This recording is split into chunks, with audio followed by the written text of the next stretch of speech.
Hoy es una de las efemérides más importantes y tal vez el punto de inflexión de la historia panameña de reciente. Firma de los tratados Torrijos-Carter hace 41 años en la sede de la OEA. ¿Cuáles son las conclusiones? ¿Realmente se ha integrado la zona del canal o ha seguido siendo un enclave solo que ahora de panameños de primera categoría? Don Didimo Escobar, bienvenido. Bueno, buenos días, Fernando, y a todos los televidentes y oyentes. Fíjate, como tú lo dices, hoy fue un punto de inflexión en la historia nacional. Desde 1903, el 18 de noviembre, que se firmó el Tratado Jaibuno Varila, y más de un año después se ratifica en el artículo 39 de la Constitución primera que tuvimos cuando nos separamos de Colombia. Se le otorgó a Estados Unidos como si fueran soberanos para ejercer jurisdicción en un territorio que se llamó Zona del Canal, que eran 10 millas al lado y lado del canal. Y eso conllevó a que el país se partiera y que la ciudad, hoy la ciudad de Panamá es como es, entre otras cosas, salchichada por la presencia de esa zona que se creó, que no permitió que fuera como normalmente son todas las ciudades que son radiales, circulares. La nuestra fue un chorizo y por eso íbamos llegando a Pacora, pues. Y por ahí a Chepo, a Canglón, a Avisa. Bueno, eso afectó notablemente al país y lo peor era la herida que significaba que nosotros no podíamos tener jurisdicción o ejercer jurisdicción en nuestro territorio. Es decir, pero mucha gente de la juventud hoy no sabe que eso pasaba. Digo, nunca, no lo saben porque firmado el Tratado de Torrijos-Carter, casi los libros de historia borran todo el siglo XX panameño. Y el siglo XX panameño, igual que el siglo XIX, es la gran incógnita, muy pocos estudiados. ¿Cuáles fueron las consecuencias de esa zona del canal? ¿Cuáles fueron las consecuencias tanto buenas como malas? Porque sin lugar a dudas no hay que olvidar de que ellos fueron los que convirtieron en la selva más salubre del mundo. Bueno, no, y quiero decirte que hubo aportes porque, por ejemplo, cuando viene la construcción del canal, hubo un saneamiento porque la ciudad entera estaba infestada. Es más, aquí se dan los grandes avances con la investigación que el doctor Finlay de Cuba había hecho sobre la fiebre amarilla y sobre la malaria, sobre todas estas enfermedades endémicas del trópico. Esas investigaciones se tuvieron que desarrollar por el doctor Gorgas aquí con la aplicación de las investigaciones que había hecho Finlay, y se hizo un saneamiento absoluto y total de la ciudad, que es un aporte que se hizo en razón de que vino a vivir una gran población norteamericana que se convirtieron en Sonians, es decir, que después no querían irse de aquí. Hombre, y que, un estado que te ofrecía todo. Sobre todo, imagínese usted que no pagaban luz, no pagaban agua, el supermercado era subvencionado. Bueno. Salario de no, salario de reyes, ellos, y había otro salario de otra categoría para los panameños. Pero bueno, lo importante es que ese día, 7 de septiembre de 1977, hacen 41 años hoy, fue el producto de una lucha generacional de muchas generaciones. Mira, yo investigando, averigüé que en 1904, casi un año después de la firma del tratado del Jaibuno Varila, un estudiante que se llamaba Hortensio de Icaza, que no sé si tenga... Tiene que ser familia de los de Icaza. De Icaza. Tiene que ser, porque hay varios Hortensios ahí. Hizo una exposición oponiéndose en aquel entonces y manifestando la lucha estudiantil en contra del problema que tenía que ver precisamente con la soberanía. Pero uno tiene situaciones, por ejemplo, Tomás Arias inmediatamente se opone a la firma del Tratado Jaibuno Varila y dice Panamá va a seguir reivindicando esto, y yo creo que es una carta que es vital para el estudio de todo el siglo XX panameño. Pero el tratado ese no se traduce al español hasta 20 años después, que lo traduce Ricardo J. Alfaro. Es decir, hay Bueno, ese tipo de contradicciones me de que por un lado los panameños siempre quisimos tener ejercer nuestra soberanía y por otro lado, pues miramos por otro lado por canonjías que nos estaban dando los americanos. Pero mira que Estaban dando los me americanos. agrada mucho que tú seas estudioso de la historia, porque los panameños debiéramos conocer esos detalles. Por ejemplo, yo que vengo del campo, yo nací en la Colorada de los Santos, tu papá nació en Macaraca. Que la zona era una cosa, Óigame, casi la NASA. la zona del canal era un límite en donde el progreso para el interior estaba prohibido. Es más, la gente, para poder reivindicar algún deseo de mejor futuro, tenía que emigrar absolutamente, no había otro camino. Tenía que venirse para Panamá. Bueno, ahí está el caso más evidente es de San Miguelito, Bueno. creado por esa gran migración de santeños, Entonces, y sobre todos- todo de la década de 50 y 60. Y no crea que también vinieron para Betania, cuando eso eran montes todavía, y empezaron a llegar desde el interior. Lo que hoy día yo creo que tiene que ir a debate es realmente la No, zona usted del hizo una canal. gran pregunta. ¿Quién hoy día se ha beneficiado y se ha aprovechado de esa conquista, clúster. de ese esfuerzo que hizo la sociedad? Por ejemplo, Torrijos dijo que cuando venía el beneficio, eso debía ser distribuido de la manera más colectiva posible, el beneficio. Sin embargo, actualmente, por ejemplo, el canal aporta 1.600 millones de dólares de forma directa al ingreso del Estado. No se hable de los ingresos por vía de salario, No, y de compra, de servicio, puertos, de todas tren, estas cosas, seguro. claro, que también estimulan la economía nacional.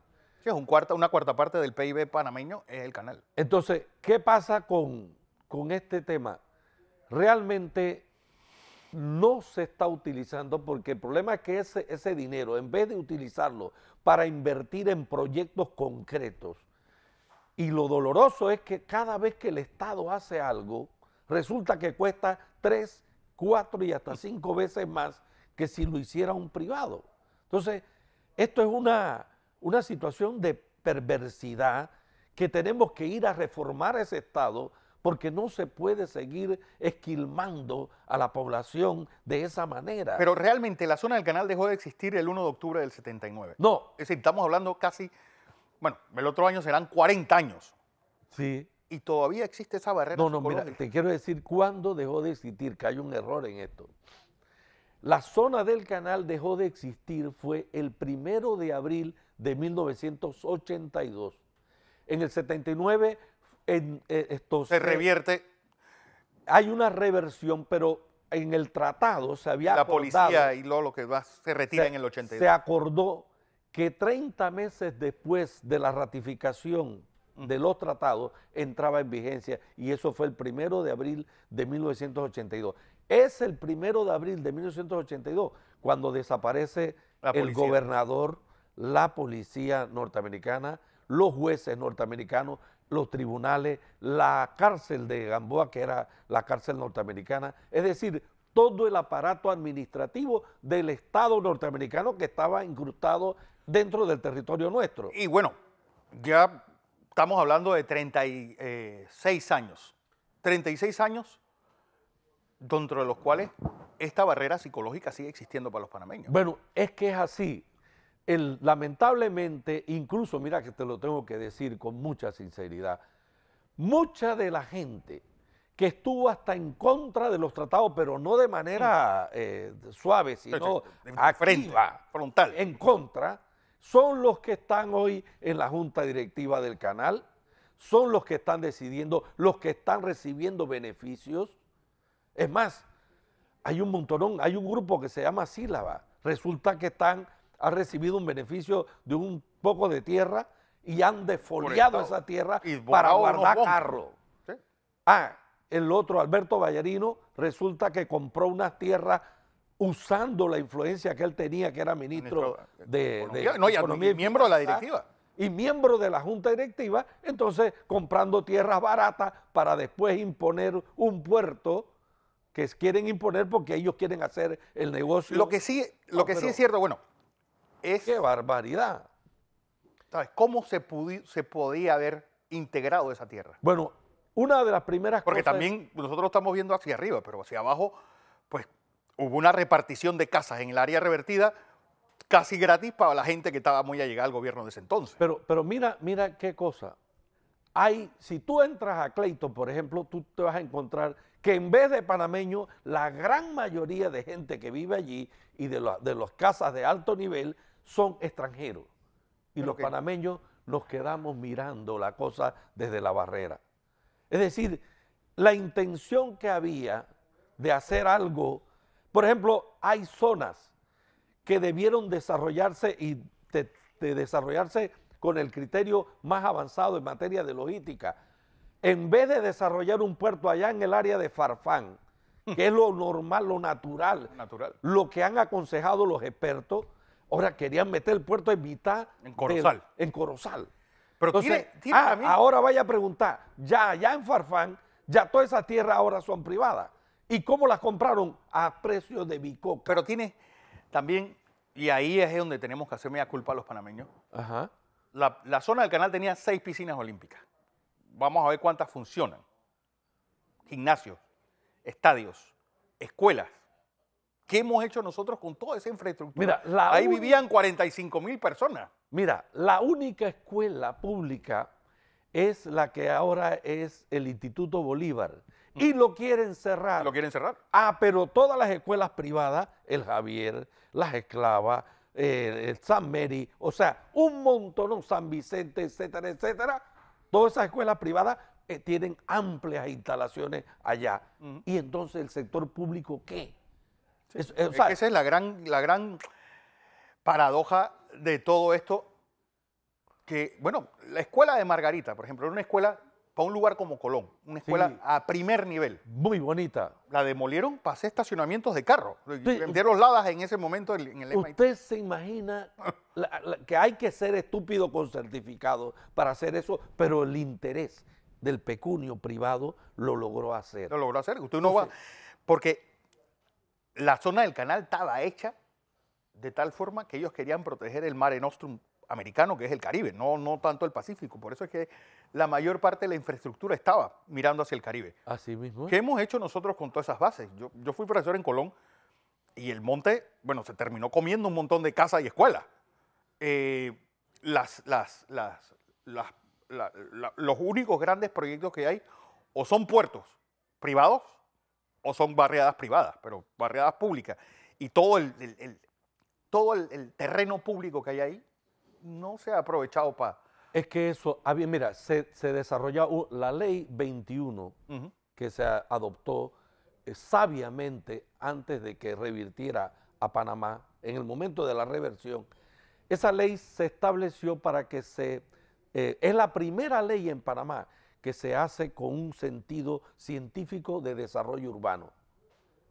En Panamá no existía una ley similar. Gloria. Pero hoy día esa ley se la pasan por los mejores lugares y entonces no está cumpliendo, o sea, está abusando. El caso más patético es las 7 canchas de béisbol que había en Balboa. Eso lo convirtieron en área portuaria ya. Sí. Pero vamos a suponer... Ahí jugaron los Yankees de Nueva York, Sí, los que no saben, y jugaron en los años 40, ahí jugó Jody Mayo. Y ahí iban toda la gente aquí en Panamá, por ejemplo, que jugaba softball, en fin, practicaba deporte. Pero usted la quitaste, pero no le diste una área alternativa. Otra área alternativa. Entonces, es más, el camino, la carretera que unía a Diablo con Balboa, la volaron se la volaron y aquí no pasó nada y entonces nos metieron. Ahora todos tenemos sufriendo la rotonda esa famosa que hicieron. En fin. Bueno, lo de hoy es para echarse a llorar. Hoy es un día para que todos los panameños reflexionemos y veamos que esa lucha que hicieron tanta gente, porque no solo fue una generación, y fueron muchos panameños, gente de bien, ahora tenemos que volver a recuperar la posibilidad de que se pueda integrar, porque tú tienes toda la razón. Prácticamente, a pesar de que los gringos se fueron, nosotros hemos seguido convirtiendo eso en una zona en donde solo un sector, el más privilegiado, es el que ha estado aprovechándose de eso. Y yo te quiero decir algo adicional. A ver. Hoy, en razón de esa fecha, Yo soy precandidato a Presidente presidente independiente. independiente y en homenaje a este día, hoy empezamos a buscar las firmas en el país. Ok.